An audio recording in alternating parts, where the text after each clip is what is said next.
Good evening, my dear students. Today I am going to teach you a new chapter which is taken from your Honeydew book. The name of this chapter is This is Geordie's Fawn.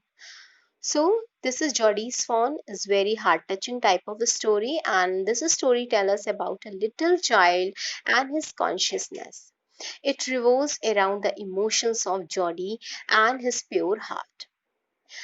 When a snake bites his father and his father kills a doe to save his life, and he uses the heart and liver for drawing out of the poison. तो ये जो story है बहुत heart touching है, बहुत emotional है, बहुत ही भावुक है स्टोरी। और इसमें जॉडी और उसके पिता की जो कहानी है, जो स्टोरी है, उससे स्टार्ट होती है ये स्टोरी। इसमें जॉडी के फादर को एक स्नेक काट लेता है और उस स्नेक के जहर को मारने के लिए वो जो फॉन होता है उसकी माँ को किल कर देते हैं जॉडी के फादर। और उसका जो लीवर और हार्ट होता है उसको टेकन आउट करके उसको स्प्रेड करते हैं अपने पॉइजनस पार्ट पे। तो उन्होंने सुन रखा था कि जब कोई पॉइजनस पार्ट होता है आपकी बॉडी का जिसमें पॉइजन हो, अगर वहां पे आप किसी डो के लिवर और हार्ट को स्प्रेड करते हो काट के, तो वो उसका पॉइजन जो होता है वो इफेक्टलेस हो जाता है, उसमें कोई भी इफेक्शंस नहीं होते हैं और ना ही इन्फेक्शंस होने का कोई डर रहता है। तो उन्होंने ऐसा कुछ सुन रखा था तो उन्होंने यही अप्लाई किया। तो ये जो स्टोरी है ये बिगिन होती है with the Jody's being able to keep the fawn out of his mind, कि मतलब जो भी उसके दिमाग में चल रहा था, जॉडीज के फादर के दिमाग में, कि मतलब जिस वजह से उन्होंने उस हिरन के जो हिरन को मारा और उसका बॉडी पार्ट को यूज करके उन्होंने अपनी जान बचाई। तो इस फैक्ट से ये स्टोरी शुरू होती है। और ये जो स्टोरी है वो एक्सप्रेस करती है एक्चुअली में जो कंसर्न है, जो चिंता है, जो मतलब एक टेंडरफुल हार्ट है एक बच्चे का, तो ये उसकी भावनाओं को एक्सप्रेस करती है। तो आइए हम अपनी स्टोरी स्टार्ट करते हैं। Let's we start. Before you read, often instead of rushing to the doctor and treat a small cut or a burn and we find at home. So can you think of some such home remedies for? अक्सर क्या होता है घर में हम जब रहते हैं तो कहीं भी कुछ भी कट का निशान पड़ जाता है, चाहे वो कहीं हम जल जाते हैं, मतलब बहुत ही अनकॉन्शियस होते हैं, जब हमको पता नहीं होता है तो हम कहीं ना कहीं अनदेखी चोट भी अपने किसी पार्ट में, बॉडी पार्ट में, चाहे आर्म्स में या अपनी फिंगर्स में कट का मार्क्स ले ही लेते हैं अनजाने में। तो क्या हम ऐसी छोटी छोटी चीजों पे क्या डॉक्टर के पास भागते हैं? कभी कभी हम डॉक्टर के पास जाते भी हैं और कभी कभी हम कुछ होम रेमेडीज को अप्लाई कर लेते हैं जिससे हमारा जो कट मार्क है वो ठीक हो जाता है। सो इन दिस स्टोरी अब वो देखिए कि जो हमारा कट मार्क होता कहाँ है। वो कट मार्क हमारे नीज में भी लग सकता है। वो cut mark, you can say that the burn spot on your arms, आपके आर्म्स में भी कहीं जलने का निशान हो सकता है। अब बी स्ट्रिंग, कोई बी या कोई कीड़ा या कोई मधुमक्खी या किसी भी चीज के कटने से आपको थोड़ा सा पेन होता है, कोई फुड़िया हो जाती है, कोई दाना हो जाता है, तो क्या आप उसकी रेमेडी के लिए, मतलब जो भी आप उसके प्रिस्क्रिप्शन के लिए क्या आप अक्सर डॉक्टर के पास जाते हो? तो you are not capable to go out and meet with doctor at any rate. हमेशा पॉसिबल नहीं होता है कि आप डॉक्टर के पास जाके मीटिंग करो, डॉक्टर से आप कंसल्ट करो। तो आप कुछ होम रेमेडीज को भी अप्लाई कर लेते हो। So in this story Jody's father ने भी कुछ ऐसे ही रेमेडीज को यूज किया है इस स्टोरी में, जिसके बारे में हम अभी पढ़ेंगे। तो in this story Jody's father has been bitten by a rattle snake. Rattle snake एक ट्राइब होती है स्नेक की, एक स्नेक की ही एक जाति है रेटल स्नेक। बहुत ही डेंजरस स्नेक होता है, बहुत ही पॉइजनस होता है। तो उसने क्या किया था, जॉडी के फादर को काट लिया था। एंड जॉडी के फादर ने क्विकली किल अ डो, एक तुरंत ही उन्होंने एक डो को मार डाला। जॉडीज के फादर को जिस स्नेक ने काटा था, तो उन्होंने उस टाइम क्या किया, अपने आप को बचाने के लिए एक हिरन यानी फीमेल जेंडर, जो फीमेल जेंडर होता है डियर का, उसको हम डो कहते हैं। तो डियर का फीमेल जेंडर होता है डो। तो उन्होंने एक डो को मार डाला and uses its heart and liver to draw out the poison.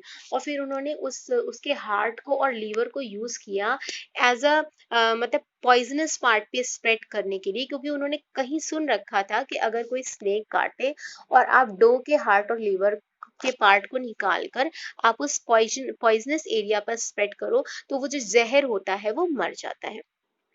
तो जॉडी के फादर ने एक यही रेमेडी को यूज किया।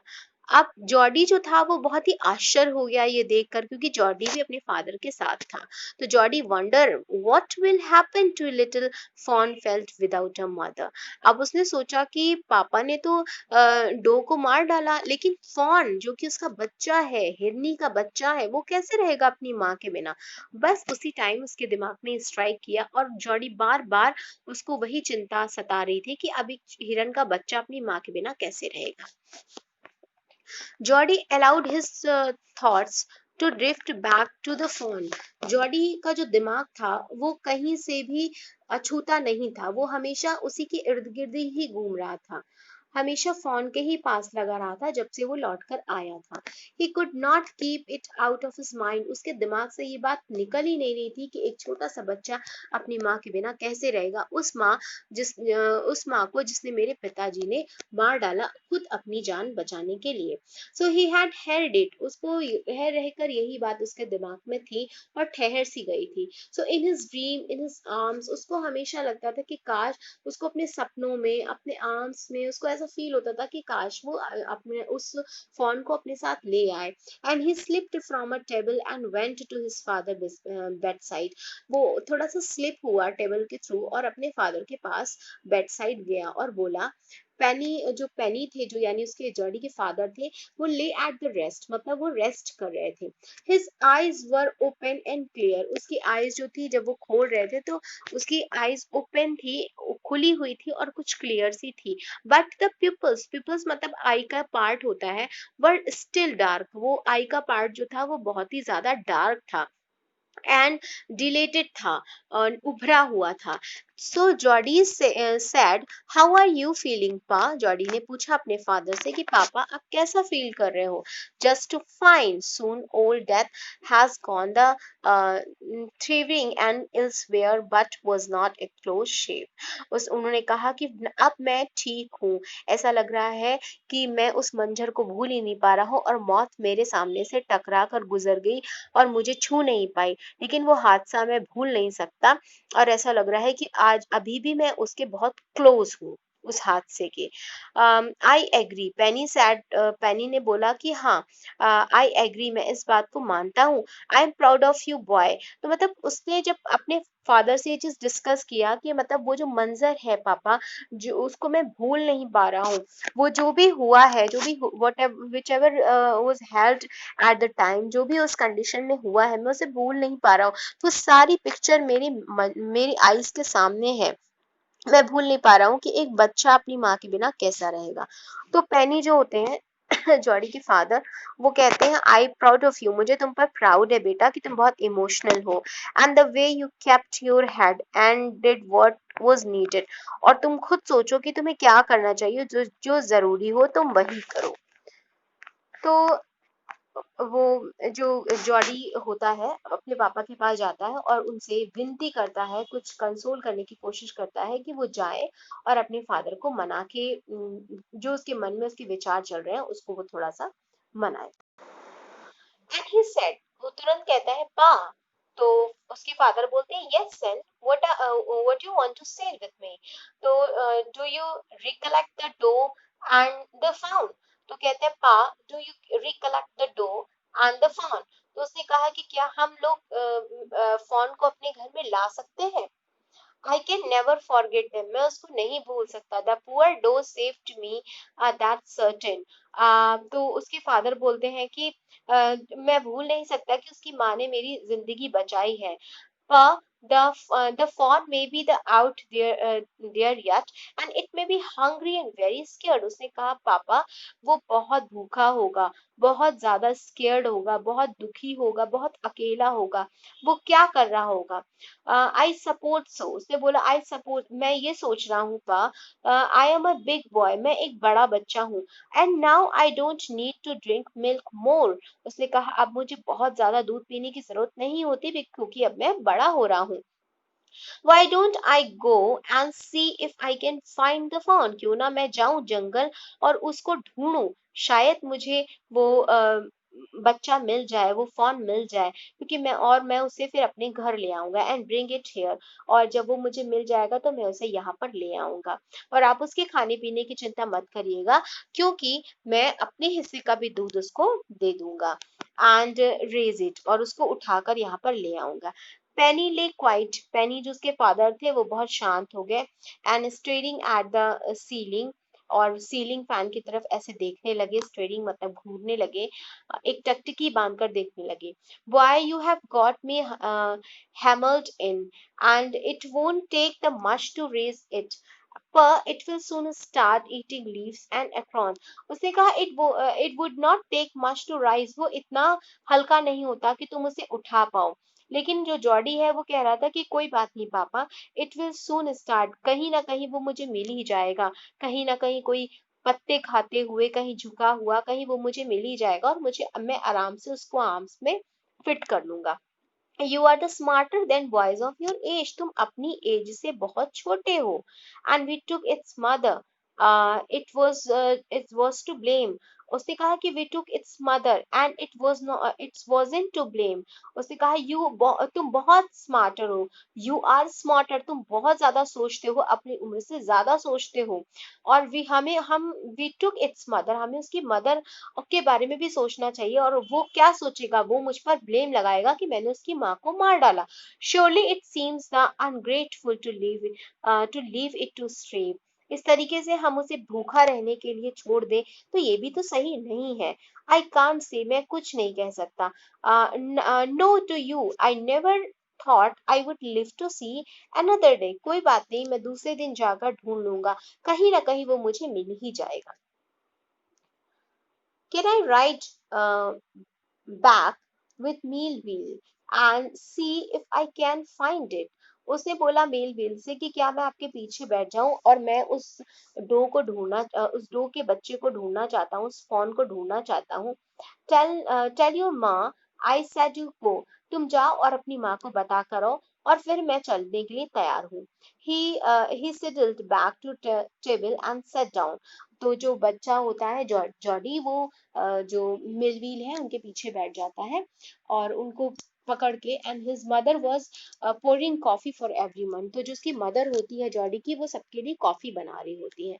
एंड ही सेड, वो अपनी माँ से बताता है, माँ पापा says I can go bring back the phone, मैं जा रहा हूँ फोन को लेने, क्योंकि पापा से मैंने परमिशन ले ली है। She held the coffee pot in mid air.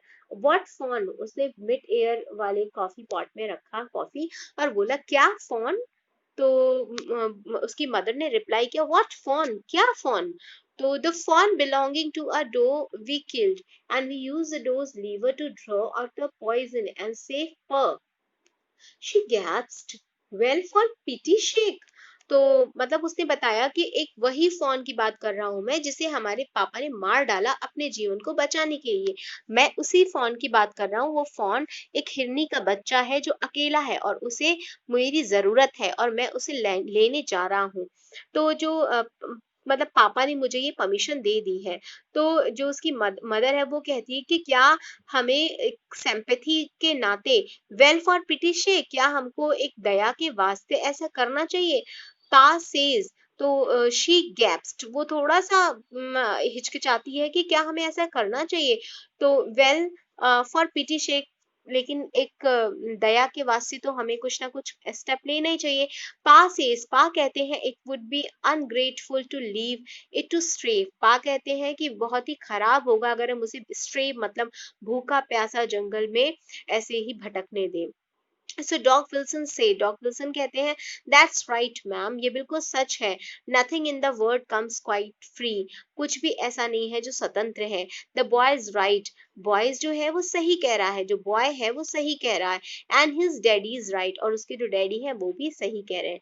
मिलीवील्स कहते हैं कि he can ride back with me, वो मेरे साथ पीछे बैठ जाएगा, and I will help him find it, और मैं खुद उसकी मदद करूंगा उस फोन को ढूंढने में। अब उसकी मदर कहती है शी सेट डाउन, उसकी मदर बैठ जाती है, एंड द पॉट हेल्पलेसली, और पॉट को ऐसे पकड़ती है जैसे कि वो बेजान हो गई हो। Well if you will give it your milk, so we will got nothing else to feed it, पर ध्यान रखना अगर तुम उसे अपना मिल्क दोगे, उसकी माँ बोलती है अगर तुम उसे अपना मिल्क दोगे पीने के लिए, तो इसके बाद मैं उसे खाने के लिए और कुछ नहीं दूंगी। Millwheel said, come on boy, boy आओ मेरे पीछे बैठ जाओ, we have got to ride, get riding, और हम अपनी राइडिंग को स्टार्ट करते हैं। माँ Baxter asked anxiously and you will not be gone long, तुम बहुत दूर मत जाना, उसकी माँ जो थी वो बार बार बोल रही थी जॉडी बहुत दूर जाने की जरूरत नहीं है। तो जॉडी रिप्लाई करता है I will back before dinner for sure, तो वो अपनी मम्मा से कहता है कि मैं डिनर टाइम से पहले लौट आऊंगा, surely I will come, surely मैं आ जाऊंगा। सो मिलविल माउंटेड हिज हॉर्स, अपने जो हॉर्स है उसको मिलविल चलाते हैं, एंड पुल्ड खींचते हैं, जॉडी अब बिहाइंड हिम, जॉडी उनके पीछे बैठा होता है। ही सेड टू मिलविल, वो मिलविल से कहता है do you think the fawn still there, क्या आपको लगता है मिलविल कि जो फॉन है वो अभी भी उस जगह पर होगा जहां पर हमने उसे देखा था। Will you help me find him, क्या आप वाकई में मेरी मदद करोगे उसको ढूंढने में। We will find him if he is alive, तो मिलविल कहते हैं कि हम उसे उसे अवश्य ढूंढ लेंगे अगर वो जीवित होगा तो। How you know it's a he, पर तुम उसे जानोगे कैसे कि वो वाकई वही है, वही फोन है। The spots were all in a line. When a doe fawn passes, the spots are every which way. पा कह रहे थे कि उसके स्पॉट्स हैं स्किन पे, कुछ लाइन सी बनी है, कुछ धारियां सी बनी हुई है, लाइंस मतलब धारियां बनी हुई है उसके स्किन पे, तो मैं उसको वैसे ही पहचानूंगा। स्टूडेंट्स ये आपका फर्स्ट कॉम्प्रिहेंशन खत्म हो गया है। Now we turn to the another comprehension second. Jody gave himself over to thoughts of the fawn, अब जॉर्डी जो था पूरे रास्ते भर फॉन के बारे में ही सोचता जा रहा था। दे पास्ड द अबोंडेंट क्लियरिंग, और वो सारे रास्तों को पास करता जा रहा था जहां से वो गुजरा था। And he said cut the north, और उसने कहा कि नॉर्थ की साइड की तरफ कट करो, मिल व्हील नॉर्थ साइड की तरफ कट करो। It was up here that Pa got bitten by the snake, ये वही प्लेस है जहां पर पा को यानी पापा को स्नेक ने काटा था, एंड किल्ड द डो, और जहां पे फॉन की मदर डो को पापा ने किल किया था, मारा था। And I saw the fawn, और मैंने यहीं पे उस फॉन को देखा था।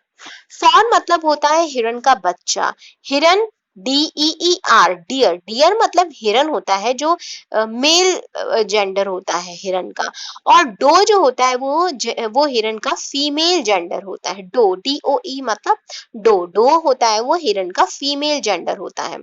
और फॉन जिसकी बात हम कर रहे हैं, फॉन मतलब हिरन और डो का बच्चा, जिसको हम बेबी डियर भी कह सकते हैं, लेकिन उसको हम फॉन कहते हैं, हिरन के बच्चे को फॉन कहते हैं। तो जॉर्डी कह रहा है कि हमने यहीं पे ही, मैंने अपने पापा को उस डो को मारते हुए इसी प्लेस पे देखा था, इसी प्लेस पे उनको स्नेक ने काटा था, और यहीं पर मैंने उस फॉन को भी देखा था।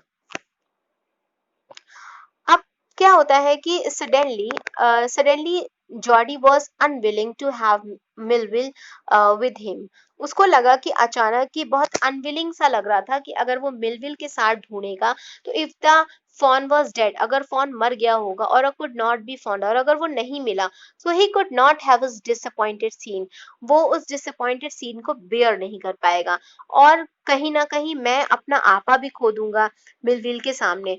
तो and if the fawn was there, और अगर फॉन वहां पर हुआ, the meeting would be so lovely, वो मीटिंग बहुत ही अच्छी होगी, पर मैं उस मीटिंग को अपना ही अकेले ही उसको एंजॉय करना चाहता हूँ, एंड सो सीक्रेट, और इसको मैं सीक्रेट रखना चाहता हूँ, that he could not endure to share it, और ये सीक्रेट मैं किसी से शेयर नहीं करना चाहता। मतलब अब वो चाहता है कि वो मिल व्हील के साथ वहां पर जॉर्डी जो है वो फोन को ढूंढने में हेल्प ना करे, मतलब कि जॉर्डी की हेल्प मिलविल ना करे, किसको ढूंढने के लिए, उस फोन को ढूंढने के लिए, क्योंकि वो जो एक्सपीरियंस उसको मिलने वाला था मीटिंग का, जब वो फोन से मिलता, वो एक्सपीरियंस, वो फीलिंग, वो मीटिंग किसी से शेयर नहीं करना चाहता था जॉर्डी। तो वो सोचा था मैं कोई बहाना बनाकर ये मिलविल को यहाँ से हटा दूं। अब वो ये सोच रहा था, पहले तो उसने सोचा कि मैं मिलविल के साथ मिलकर एक तरीके से पूरा एक प्लान करूंगा और जॉडी को जॉडी जो है वो फोन को ढूंढ लेगा। लेकिन फिर जॉडी को एक आइडिया आता है उसके माइंड में कि नहीं, मैं जो करूंगा खुद करूंगा, मैं उस एक्सपीरियंस को, उस फीलिंग को किसी के साथ शेयर नहीं करना चाहता। Now he said it's not a for now, उसने कहा कि अब बहुत दूर नहीं है, but the scrub is very thick, लेकिन जो स्क्रब है, जो घास है, वो बहुत ज्यादा घनी है। फॉर अ हॉर्स, एक हॉर्स के लिए। And I can make it on food, और मुझे लगता है मिलविल की मैं फूट यानी पैरों से अच्छी तरीके से जा सकता हूँ। तो वो कहता है कि घास जो है वो बहुत थिक है घोड़े के चलने के लिए, तो तुम मेरा यही वेट करो, मैं खुद से वहां पर पैदल जा सकता हूँ। But I am afraid to leave you boy, तो मिलविल कहते हैं लेकिन मैं बहुत भयभीत हूँ तुम्हें यहाँ अकेला छोड़ने के लिए। सपोज यू गॉट लॉस्ट और got bitten by the snake too, अगर तुम्हें भी तुम्हारे पिताजी के जैसे यहाँ पर किसी स्नेक ने काट लिया तो तुम क्या करोगे? आई विल टेक केयर, मैं तुम्हारी केयर कर सकता हूँ। It might take me a long time to find the fawn, और मैं तुम्हारे साथ यहाँ पे बहुत लंबे समय तक रह भी सकता हूँ उस फोन को ढूंढने के लिए। इफ ही वॉज वंडर्ड, अगर वो जिंदा है और वो भटक रहा है तो मैं उसे जरूर ढूंढ निकालूंगा। Leave me of right here, तो वो कहता है नो नो, मुझे आप यहीं छोड़ दीजिए, मैं यहीं रहना चाहता हूँ, अकेले उसको ढूंढना चाहता हूँ। All right, but you take it easy now, और आप इजी हो जाओ। You know north here and east, आप अच्छे से जानते हो कि यहाँ मैं नॉर्थ में खड़ा हूँ कि मैं ईस्ट में खड़ा हूँ। देयर एंड देयर, मैं कहाँ खड़ा हूँ। दैट दिन that toll pine make a bearing so long, so long mill will I am obliged, वो कहता है कि मैं आपका धन्य हो जाऊंगा, मैं ऑब्लाइज्ड हो जाऊंगा अगर आप मेरी ये विनती सुन लो। ही wanted for a sound of the horse to end, and then he cut the right, and the scrub was still. Only his own cracking twigs sounded across the silence, and the wondered for an instant if he has mistaken his direction. अब उसको कुछ भी नहीं सुनाई दे रहा था, एक साए साए की आवाज आ रही थी और उसको लग रहा था जॉडी को कि जैसे वो अपना जो रास्ता है, डायरेक्शन है, वो मिस्टेकन कर रहा है, मतलब कहीं ना कहीं वो भूल रहा है। Then a buzzard rose in a front of him and flapped into the air. तब उसको एक buzzard rose दिखा in front of him, उसके सामने आया, and flapped into the air, और air में flapped होता दिखा। He came into the clearing under the oaks. वो oak के पास आया, oak के पेड़ के पास, और वहां पे जाकर रुक गया। सो budget sat in a circle, वो एक सर्कल में था, जो बजैट था वो एक सर्कल में था। And the carcass of the doe, of the doe, और जो जो डो था, जो कैरकस मतलब जो स्केलेटन बॉडी होती है, जो मतलब मरी हुई बॉडी होती है, स्केलेटन होती है, वो एक सर्कल की तरफ उसकी डो की, जो मर चुकी थी हिरनी, उसके जो कैरकस था यानी जिसका स्केलेटन बॉडी थी, वो चारों तरफ से वो जो बाजार थे वो उसको सर्कल बनाकर घेरे हुए थे। And they turn their head to their long standy neck and hissed at him, और उसको बार बार हिस्ड कर रहे थे, उसके नेक को और उसकी बॉडी पार्ट्स को। ही थ्रू हिज बॉ at them, and then flew into an adjacent tree, and the sand shot large cat print, but the big cats killed fresh, and they had felt the doe to the carry on birds. उसने सोचा कि यहीं कहीं जहाँ पे उसकी माँ की मृत्यु हुई है, तो डो भी यहीं कहीं ही होगा, और यहाँ पर वो मुझे अगर वो कहीं मिलेगा तो यही एक सही स्थान है जहाँ पर वो मुझे मिल सकता है। And he parted the grass at the place, और फिर उसने देखा कि उसने जो ग्रासेस थी उसको पार्ट कर दिया था, पार्टेड में डिवाइड कर दिया था एट द प्लेस जहां पर वो खड़ा था। And where he had seen the fawn, जहां से वो फॉन्ट को देख सकता था। It did not seem possible, ऐसा पॉसिबल नहीं है that it was only yesterday, कि केवल ये केवल यस्टरडे के लिए ही पॉसिबल हो। The fawn was not there, लेकिन वहां पर फॉन नहीं था। ही सर्कल्ड द क्लियरिंग, उसको वो जो सर्कल था वो उसको क्लियर था बिल्कुल। And there was a sound, no sign, उसको लग रहा था कि जैसे वहां पर कोई साउंड ही नहीं है, वहां पे कोई साइन ही नहीं है। और जो बजार्ट है वो क्लैकर्स कर रहे हैं देयर विंग्स, अपने विंग्स को फैला रहे हैं। And impatient to return to their business, अब उसको लग रहा था कि मैं बिल्कुल धैर्य खो रहा हूँ, मैं अपना धैर्य खो रहा हूँ, मैं किस तरीके से उसको ढूंढूं। अब मैं जितना एक साहस के साथ यहाँ पर आया था, वो साहस मुझसे खोता जा रहा है।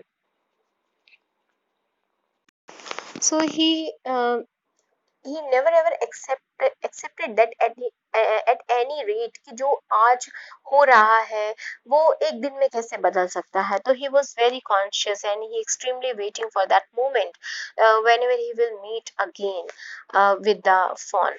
तो वो बहुत एक्साइटेड था मिलने के लिए, वो समझ ही नहीं पा रहा था कि जो कल हुआ वो आज कैसे बदल सकता है।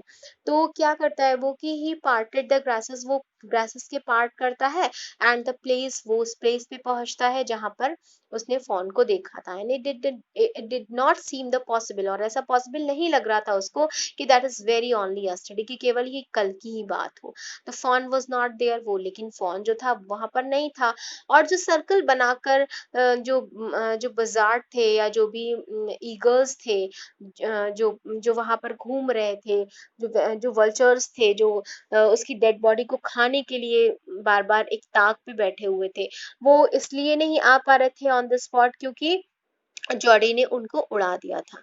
तो अब वो सोच रहे थे कि जॉडी अपने अपने काम में लगे, जॉडी इधर उधर हो तो हम भी जाकर अपना खाना खाएं, हम भी अपना भोजन खाएं। अब जो जॉडी था वो बहुत एक्सट्रीमली वेटिंग के पॉइंट में था कि अब जल्दी ही मुझे जो है वो फोन मिल जाए। And there was a no sound, लेकिन उसको कोई भी साउंड और कोई भी साइन नहीं मिल रहा था। और जो द बजार्ट क्लैक देयर विंग्स, और जो बजार्ट थे मतलब जो वल्चर्स थे वो अपने विंग्स को स्प्रेड कर रहे थे and impatient to the return to their business, और बहुत ज्यादा मतलब धैर्य नहीं था उनको कि वो रुक भी पाए। And he return to the spot, और जैसे ही वो अपने स्पॉट पे गया दोबारा, where the fawn had emerged and dropped all the flowers force and studying the saintful small hoof prints and the night rain and washed away from the tracks expectant cat and the bazaar। अब वो सोच रहा था कि जैसे ही रात हो, वो लोग सोचे थे रात हो, द नाइट्स रेन, बारिश हो, हैड द वॉश्ड अवे, सब कुछ वॉश कर दे, धो दे। And tracks except those of the cat and buzzard, लेकिन जो ईगल्स थे और वो जो कैट थे वो सोच रहे थे, वो वेटिंग कर रहे थे कि जैसे ही जॉडी यहाँ से जाए तो मैं जो डो है मरा हुआ उसको हम खा सके। So the third comprehension start now, movement directly in front of him started him so that he turned backward। अब जो मूवमेंट था डायरेक्टली था वो उसके इन फ्रंट ऑफ हिम, उसके मुंह के सामने था। and started him so that the trump went backward, the fawn lifted its face to his, उसको लगा कि जो fawn है वो अपना ऊपर फेस को चढ़ा रहा है और थोड़ा सा अपने आप को छुपाने की कोशिश कर रहा है। इट टर्न हिज हेड, उसने अपने हेड को घुमाया विद अ वाइड, बहुत ही वाइडली, एंड वॉन्डरिंग मोशंस, और इधर उधर को देखने लगा, with the stare of the liquid eye, और थोड़ा सा नमी वाली आंखों से वो घूरने लगा। स्टेयर मतलब घूरना। इट वॉज क्विकरिंग, ये बहुत ही जल्दी शीघ्रता से हुआ। And it made no effort, और उसमें कोई एफर्ट भी नहीं हुआ। To rise and run, Jody could not trust himself to move, Jody को अपने ऊपर विश्वास नहीं हो रहा था कि वाकई में उसने जो है वो फोन को देख लिया है। और वो तुरंत उसके पीछे पीछे मूव करने लगा। ही विस्पर्ड इट्स मी, वो थोड़ा सा फुसफुसा रहा था और कह रहा था मैं हूँ, इट्स मी, मैं हूँ, घबराओ मत, मैं हूँ। The fawn lifted its nose, जो फॉन था उसने अपनी नोज को लिफ्ट किया। एंड सेंटिंग हिम, सेंटिंग मतलब होता है सेंट मतलब फ्रेग्रेंस, और उसकी जो खुशबू थी फॉन की, उसमें फॉन में से उसको घास की एक स्मेल आ रही थी। So scenting him he reached out the hand of let and soft neck, और जैसे ही जॉडी ने उसके ऊपर हाथ स्प्रेड किया फॉन के ऊपर, तो उसको बहुत ही सॉफ्ट सॉफ्ट सी फीलिंग आई, उसकी स्किन बहुत सॉफ्ट थी। और जो फ्रेग्रेंस आ रही थी फॉन की बॉडी से, वो एक ग्रेसी ग्रेसी फ्रेग्रेंस थी, जैसे घास की महक आती है। तो उसको लग रहा था कि कितना अच्छा एक्सपीरियंस है, कितना सॉफ्ट है, कितना छोटा सा बच्चा है ये। और उसे आश्चर्य हो रहा था कि उसने इसको ढूंढ ही लिया आखिर। And it turned its head a wide wandering motions and it made no effort rise run and Jody could not trust himself to move। और इसी तरीके से जॉडी को अपने ऊपर विश्वास ही नहीं हो रहा था। The the touch made his delicious. तो जो टच था वो बहुत ही ज्यादा टेंडरली था, बहुत ही हार्ट टचिंग था, बहुत ही सॉफ्ट था और अनफॉरगेटेबल था, मतलब उसको भूल नहीं सकते थे। And he moved forward all four until he was a close beside. और वो अपने पास उसको बहुत ही क्लोज करके रखे हुआ था। He put him arms around its body. उसने अपने हाथों को जो फॉन के चारों तरफ बॉडी से उसको लपेट लिया था। A light confusion passed over it but did not steer। लेकिन धीरे धीरे से वो आगे बढ़ने की कोशिश कर रहा था फोन को अपने आर्म्स में लेकर। एंड देखिए इस तरीके से जो पिक्चर्स में शो कर रहे हैं एज इट इज, बिल्कुल इसी पोजीशन पे जॉडी ने फोन को अपने आर्म्स में उसको भरा था और उसको ले जा रहा था। क्योंकि जॉडी जो था वो एक बच्चा ही था और फोन भी एक बच्चा था, लेकिन फोन का जो वेट था वो थोड़ा ज्यादा था, काफी हैवी था। And he stroke his sides the gently. बहुत ही जेंटली तरीके से उसने उसको पकड़ रखा था फोन को। Fawn were the China's deer. Fawn जो था वो चाइना का डियर था। And he might break it. और its skin was very soft. इसकी स्किन बहुत सॉफ्ट थी। It was sleek and clean, बहुत ही क्लीन था। Had a sweet scent. और बहुत स्वीट सेंट आ रहा था ऑफ द ग्रास उसकी बॉडी से। And he rose slowly. और जो रोज था वो बहुत ही स्लोवली स्लोवली सी महक आ रही थी और उसकी तरफ से एक वो लिफ्ट, मतलब ऊपर की ओर चढ़ रहे थे in the fawn from the ground. और वो दोनों ही ऊपर की ओर ग्राउंड के ऊपर चढ़ रहे थे। इट्स लेग हंग लिम्फली। अब लेकिन जो लेग थे जॉडी के, वो उसका साथ देना बंद कर रहे थे, थक गए थे, काफी भारी हो गए थे। दे वर सरप्राइजिंगली लॉन्ग। अब वो बहुत सरप्राइज था कि इतनी दूर वो कैसे चलेगा।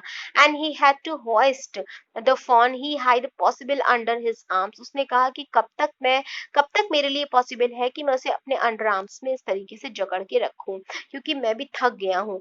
ही वॉज एफ्रेड। वो बहुत दुखी था that it might kick and bleat at the sight and smell of its mother. और उसको ये लग रहा था, बहुत ही चिंतित था वो जो फ़ॉन था, उसको लग रहा था कि कहीं न कहीं मेरी मदर की उसको स्मेल उसको आ रही है, उसको अपनी मदर की कहीं न कहीं स्मेल आ रही है जो उसको बेचैन कर रही है। He tried cleaning and pushed this way into the thicket and it was difficult to fight through with this burden। और इस बर्डन के साथ, मतलब कि इस बोझ के साथ, बोझ इन द सेंस कि जो वेट था जॉडी के आर्म्स में फ़ॉन का, वो ये सोचा था कि मैं इस वेट को बहुत देर तक लिफ्ट नहीं कर सकता। And the fawn legs caught in. वो फॉन के लेग्स को पकड़े हुए था।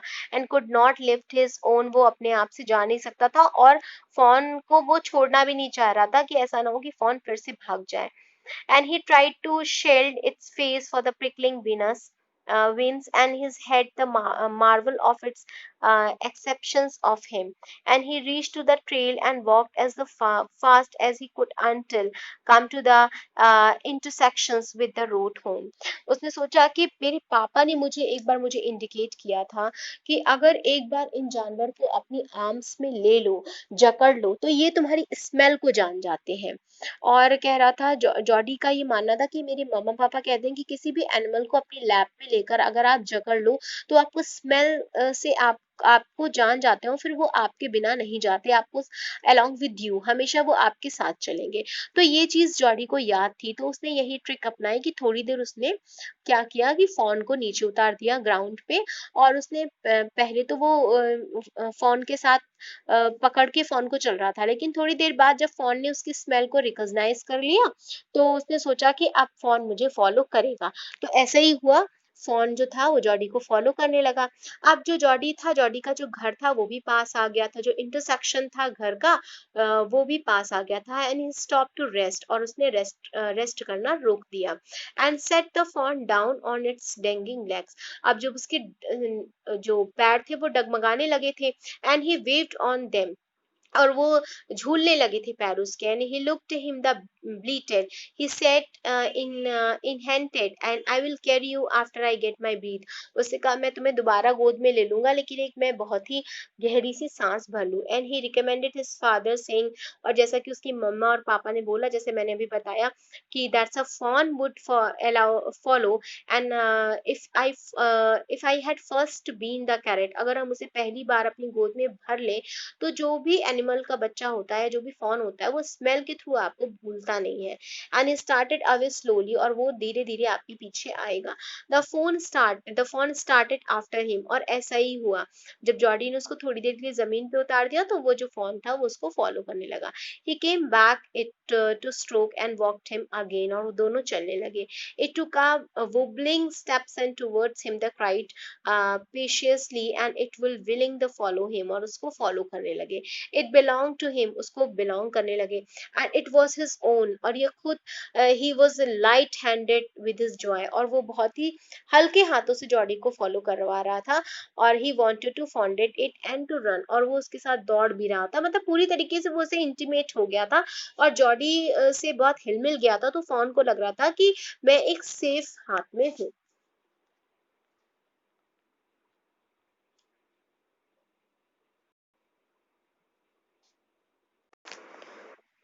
Room with it and to call it to come to him, उसने कहा, जॉडी ने फोन से कहा तुम मेरे पास आओ। And he dared not alarm it, और इसके लिए उसने कोई सिग्नल नहीं दिया था।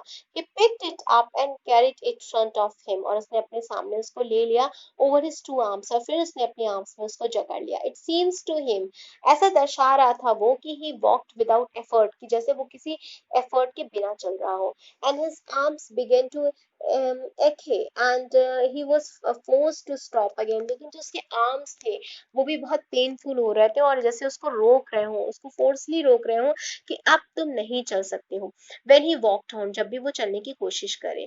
फॉन फॉलोड हिम, जो फॉन था वो उसको फॉलो कर रहा था जॉडी को। And he allowed to walk little distance, और वो अलाउ कर रहा था जॉडी कि फॉन तुम थोड़े थोड़े स्टेप से मेरे पीछे पीछे मुझे फॉलो करो।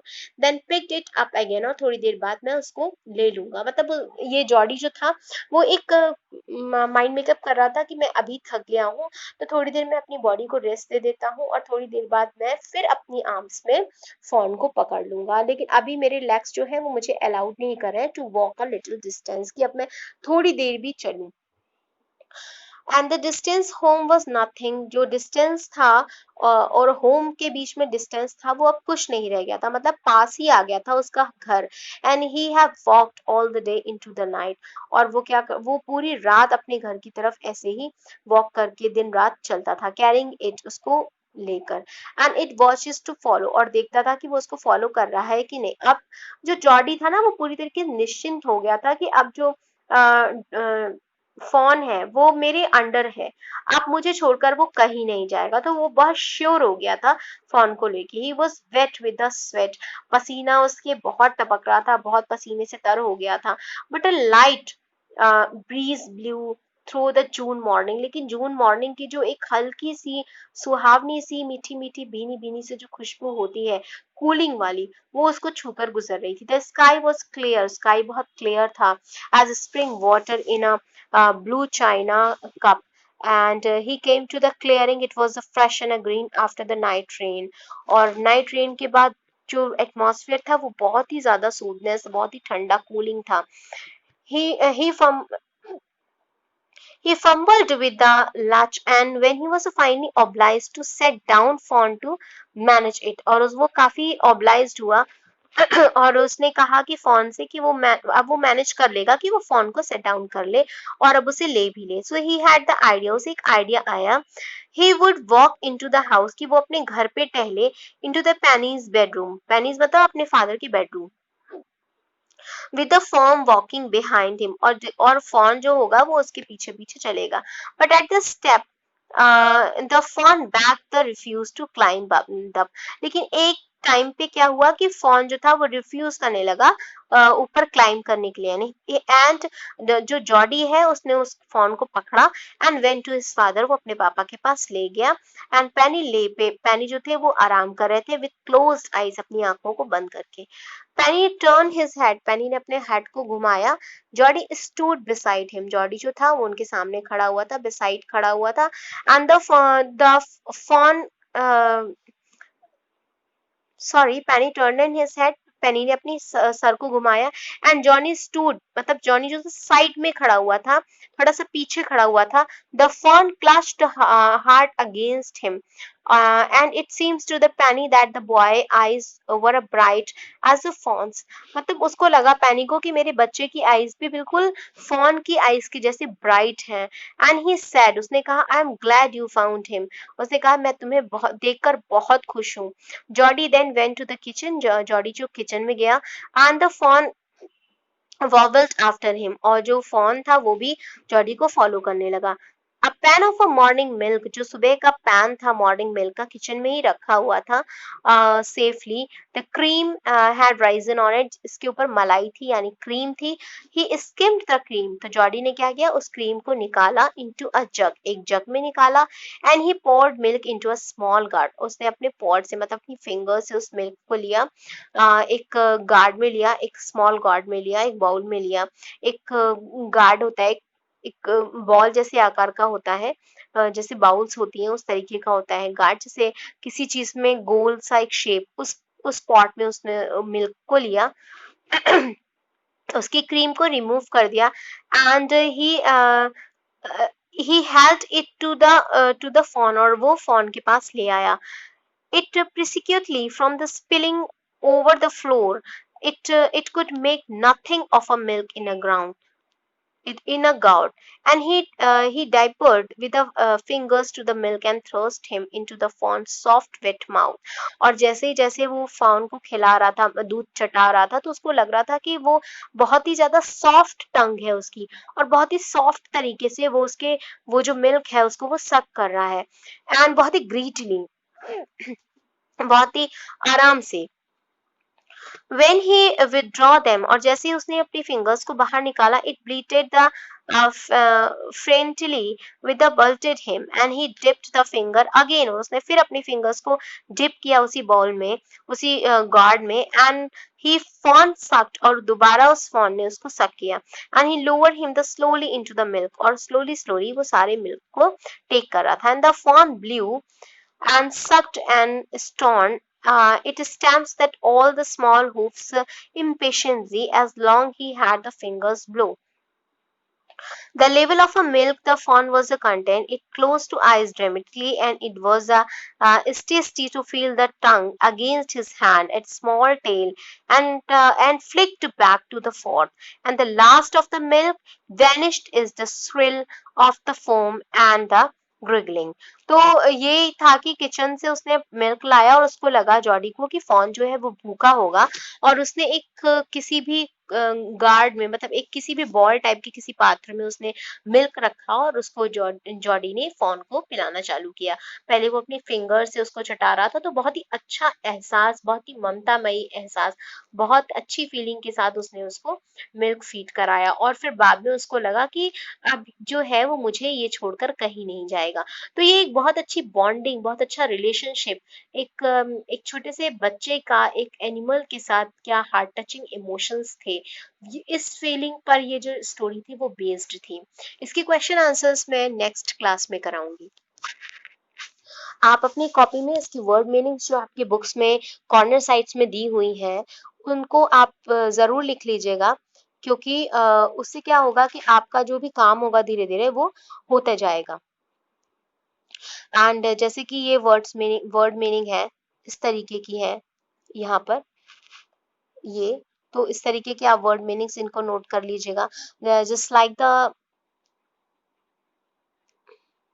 just like a alarm and romp, है ना, और ये बाल्क्ड, ये एक वर्ड मीनिंग्स है आपकी। तो इन वर्ड मीनिंग्स को अपनी कॉपी में, फेयर कॉपी में जरूर लिखिएगा। स्टोरी को रीड आउट करने की बहुत जरूरत है, स्टोरी रीड आउट करिएगा। उसके बाद ये जो कॉम्प्रीहेंशंस के क्वेश्चन आंसर्स हैं, इनको मैं अपनी नेक्स्ट क्लास में आपको डिस्कशन भी करूंगी इसका, और आपको सॉल्यूशन भी दूंगी।